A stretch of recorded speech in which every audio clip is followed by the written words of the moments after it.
लोग एक लंबे समय से शिक्षा में हो रहे परिवर्तनों या शिक्षा में चल रहे प्रयोगों, खासकर कोरोना काल में और उसके बाद जो करंट सत्र है, उस किस प्रकार से आप लोगों की प्लानिंग है शिक्षा को आगे ले जाने के लिए। इन सब को देखते हुए सरकार पे भी एक विमर्श जाता है, क्योंकि कुछ भी पॉलिसी निर्धारण हो, कुछ गाइडलाइंस हो, वह सब सरकार पर निर्भरता रहती है। उस विषय पर आप लोगों से कुछ सुझाव, आपके सजेशंस, अपेक्षाएं, ऐसा रहेगा।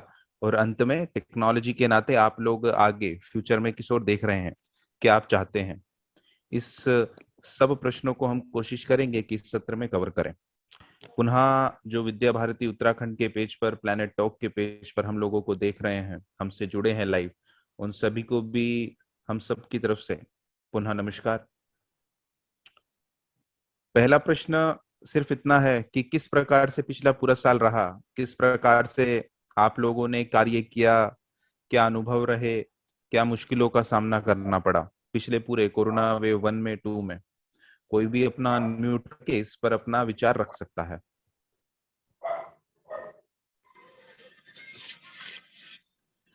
पिछले वर्ष का जो शिक्षण सत्र रहा वो बाधित रहा कोरोना की वजह से,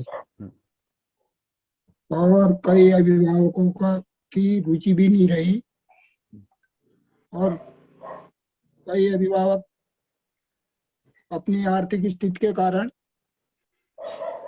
जुड़ भी नहीं पाए। हमने ऑनलाइन वीडियो के माध्यम से अन्य अन्य प्रकार से शिक्षण कार्य करने के लिए प्रयास किए, फिर भी शिक्षण कार्य बाधित रहा। किस प्रकार से चलाया पूरा, अगर शिक्षा दी भी गई, आपने किस प्रकार से दी? हमने संपर्क किया और विद्यालय चला गांव की ओर, ऐसा प्रयास किया, जगह जगह केंद्र खोले।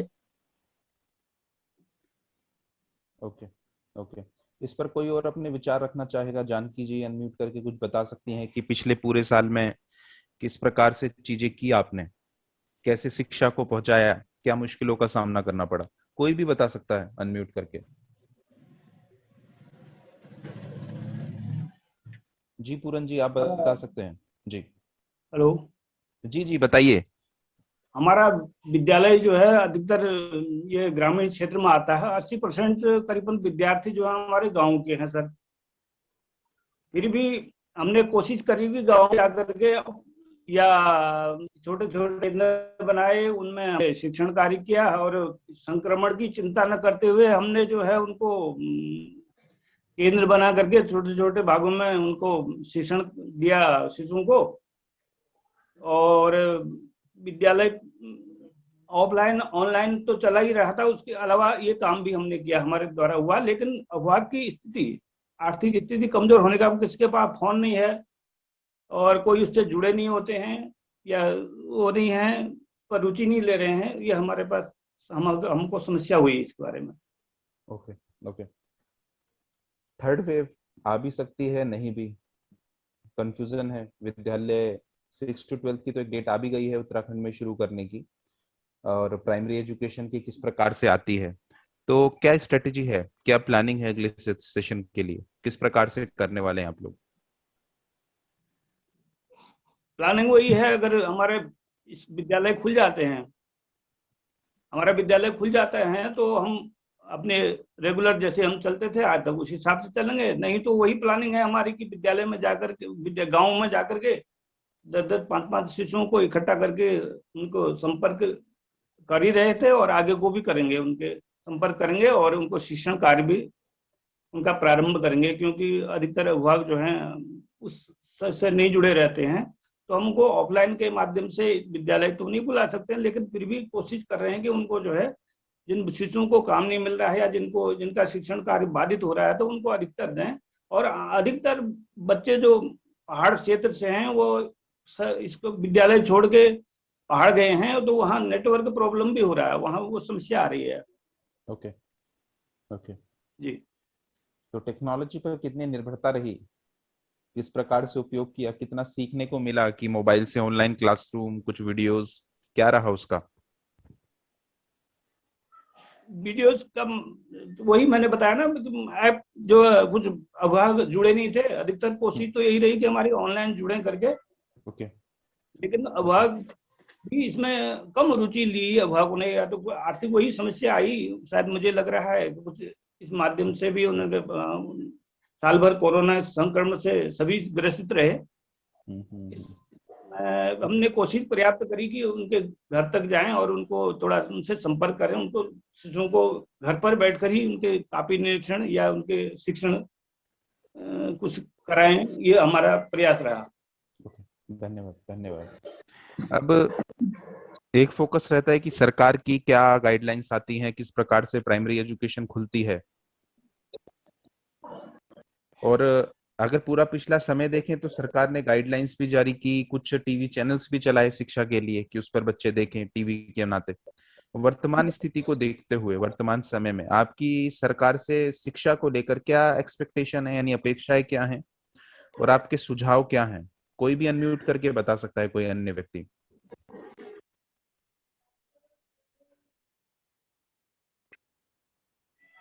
सरकार से संबंधित क्या अपेक्षाएं हैं, क्या सुझाव हैं? कोई भी अनम्यूट करके बता सकता है। नमस्कार। हाँ नमस्कार, सुंदर जी बताइए। जी, ये सरकार से अपेक्षा है कि हमारी जैसे विद्यालयों को सुचारू रूप से चलाने के लिए जी कोई और विकल्प सोचे हैं। जैसे विद्यालय में कार्यरत अभिभावक है, अध्यापक है, उनके परिवार है, कर्मचारी हैं, तो उनके आर्थिक स्तर को भी सुदृढ़ बनाने के लिए कुछ सरकार प्रयास करती है, तो भी बहुत अच्छा होता है। Okay okay. अन्य किसी की और कोई सुझाव सरकार के लिए, अपेक्षाएं अन्य? चलिए, बहुत धन्यवाद। टेक्नोलॉजी को देखते हुए क्या चाहते हैं आप आगे? आप लोगों ने निश्चित ही कोशिश की होगी, कोविड का समय ऐसा था कि लर्निंग के लिए टेक्नोलॉजी के माध्यम से ही आप शिक्षा पहुंचा सकते थे। तो अब वर्तमान समय में क्या अपेक्षाएं हैं, क्या कुछ आपकी ट्रेनिंग्स की होनी चाहिए, क्या आपकी एक्सपेक्टेशन है टेक्नोलॉजी के नाते विद्या भारती उत्तराखंड या प्लैनेट स्कूल फाउंडेशन से? टेक्नोलॉजी का यह है कि सर संस्थान तो पूरी कोशिश कर रहा है, हम भी अपना प्रयास पूरा जारी रखे हैं, लेकिन वही समस्या आ गई कि अभिभावक के पास ये उससे संबंधित उपकरण मौजूद हैं, वायर है, स्मार्ट नहीं है, तो टेक्नोलॉजी का पर्याप्त हो रहा है। हम भी यहाँ ऑनलाइन कर रहे हैं ऐप, जो सहायक सामग्री के माध्यम से या वीडियो के माध्यम से या संपर्क के माध्यम से ये काम कर ही रहे हैं। लेकिन मेन मुख्य प्रॉब्लम ये है कि अभिभावक तक, प्रत्येक अभिभावक तक वो हमारा जो टेक्नोलॉजी का कार्यक्रम है वो पहुंच नहीं पा रहा है। चलिए, हम कोशिश करेंगे फ्यूचर में, उत्तराखंड में ऐसी प्लानिंग भी है कि टेक्नोलॉजी के कुछ प्रशिक्षण कुछ अच्छे आचार्यों की, जो आगे खासकर शिक्षा नीति को देखते हुए भी और वर्तमान परिस्थितियों को देखते हुए भी कुछ टेक्नोलॉजी के प्रशिक्षण कराए जाएं। तो ऐसी हमारी अपेक्षाएं, हमारी तो अपेक्षा नहीं है, हम लोग एक प्लानिंग कर रहे हैं और प्रांत मुझे लगता है निश्चित ही फाइनल करके आप लोगों के पास कुछ ना कुछ गाइडलाइंस ऐसी जारी करेगा। मेरा अंत में प्रधानाचार्य जी से आग्रह रहेगा कि कुछ लाइंस बोलकर फिर इस सत्र को हम समाप्त करेंगे। आदरणीय प्रधानाचार्य जी। जी नमस्कार। आवाज आ रही मेरी? जी आ रही है। हाँ जी, नमस्कार नमस्कार। जैसा कि अभी सहयोगी बंधुओं के द्वारा सारी वृत्तांत आपकी समक्ष रखा गया है, विद्यालय की व्यवस्थाएं सुचारू रूप से चलें, सब व्यवस्थित चलें। पूर्व में हमारा विद्यालय कोविड के क्षेत्र में, यहाँ पर कोरोना के जितने व्यक्ति थे यहाँ पर रखे गए हुए थे, करीब 300 यहाँ पर ऐसे थे। उसके पश्चात भी यहाँ विद्यालय में नियमित वहां से पास बना रखा था खाने से कि हम यहाँ की सेवा भी कर रहे हैं इनकी, और साथ साथ भी अपने जो शिशु हैं, शिशु को भी अपने से संपर्क में जोड़े रखना, ऐसा भी हमने एक प्रयास किया था, जिस प्रयास के तहत लगभग हमारे जितने भी शिशु थे वो सब जुड़े हुए थे। अब कुछ छात्रों में इस प्रकार का था कि जिनकी आर्थिक स्थितियां वास्तव में दयनीय हो गई थी, ऐसे दयनीय अभिभावकों की स्थितियां ऐसी नहीं थी कि हम न फीस दे पाते हैं न बच्चे को पढ़ा सकते हैं, लेकिन फिर भी हम लोगों ने उस फीस की चिंता न करते हुए बालकों की शिक्षा पर कहीं पर भी कोई बाधा उत्पन्न न हो, यह कार्य हम नियमित करते रहे। और जैसा कि समय समय पर वीडियो के माध्यम से स्वयं बहुत सारे वीडियो मैंने स्वयं बनवाए और अपने स्टाफ में सभी बंधुओं से बनवा कर करके, और जहाँ पर ये सुविधा थी, मोबाइल सुविधा थी और कंप्यूटर की सुविधाएं थी, तो ऐसे क्षेत्रों पर उन बालकों की शिक्षा दीक्षा पूर्ण कराई। कुछ रहे युवा स्वरूप जिनका वास्तव में न तो मोबाइल से टच था और न ही वह किसी अन्य साधन से टच थे, और दूर दराज क्षेत्रों में यहाँ से छोड़ करके कोई लोहाघाट का है तो लोहाघाट चला गया, कोई गांव का है अपने अपने क्षेत्रों में चले गए। तो अब उनको धीरे धीरे मुख्य धारा पर जोड़ना अभी प्रयास कि कहाँ एक दूसरे के माध्यम से कहाँ कहाँ है, ऐसा प्रयास किया जा रहा है। और हमारे जो प्रवेश होने थे, जब हमने कोविड जब शुरू हुआ था उससे पहले ही हमारा विद्यालय का वार्षिकोत्सव हुआ था, जिसमें लगभग 100 से ऊपर भैया बहनों के लिस्ट में नाम आ गए थे कि हम अपने बालक को यहीं एडमिशन देंगे। ठीक 1 मार्च का जब हमारा ये कार्यक्रम हुआ था, उसके पश्चात पता चल रहा है कि 22-23 मार्च के बाद धीरे धीरे विद्यालय की ओर आ गया कि अब बंद करने की स्थितियां में था। तो ऐसे करते करते फिर भी उसमें कम से कम करीब 40 के लगभग भैया बहनों का एडमिशन हो चुका, और शेष हैं वो भी विद्यालय की स्थितियों को देखते हुए हमारा शायद वो जो है वो पूरा होगा, ऐसा उद्देश्य हम सब लेकर के चले हुए हैं। और जहाँ पर है पढ़ाई के हिसाब से सभी अपने अपने स्तर पर लगे हुए हैं।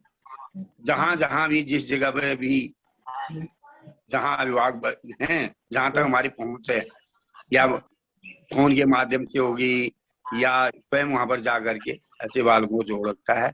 और टेक्नोलॉजी जो आपके द्वारा हमें समय समय पर ये बताया जाता है, प्रशिक्षणों के माध्यम से हमारे विद्यालय से भी कंप्यूटर प्रशिक्षण में आपके पास जुड़े हुए थे, उनके माध्यम से हमें जो ये मिला है उससे बहुत कुछ लाभ उसका मिल रहा है। और मैं सोचता हूँ कि भविष्य में भी आपके द्वारा दिए गए दिशा निर्देशन और टेक्नोलॉजी की जानकारियां समय समय पर हमें प्राप्त होती रहेंगी और उसके द्वारा विद्यालय अग्रतर आगे को बढ़ेगा।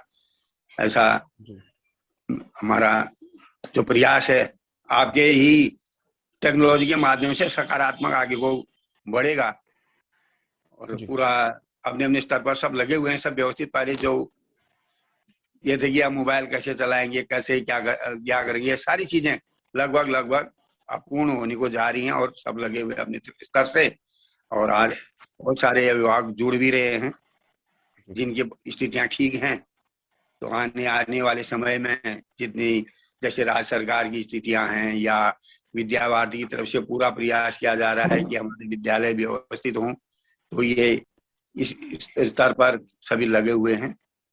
अब आने वाला समय ईश्वर ने चाहा तो हो सकता है जिस प्रकार से गाइडलाइन सरकार की 6 से 12 तक की अगस्त में खोलने की है, ऐसे ही व्यवस्थितता ठीक रहती है तो शायद आगे को भी ऐसा विद्यालय व्यवस्थित विद्या भारती हमारी व्यवस्थित चलेगी, ऐसा है प्रयास होगा। ठीक है जी जी, बहुत धन्यवाद। आपने पूरे इस सेशन को कंबाइन करके अपना समग्र विचार रखे।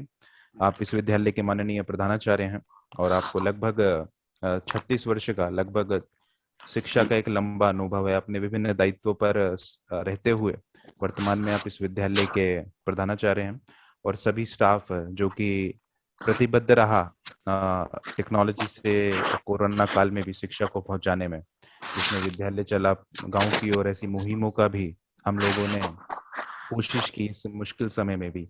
आपने इस सभी लोगों ने इस सत्र में अपना समय दिया, आपने विचार रखे, क्योंकि आप लोग ग्राउंड पर हैं, आपको एग्जैक्ट स्थिति पता है कि कैसे मुश्किलों का सामना करके भी आपने शिक्षा को पहुंचाया। आपका बहुत बहुत धन्यवाद सभी का। पुनः मिलेंगे। नमस्कार। नमस्कार नमस्कार।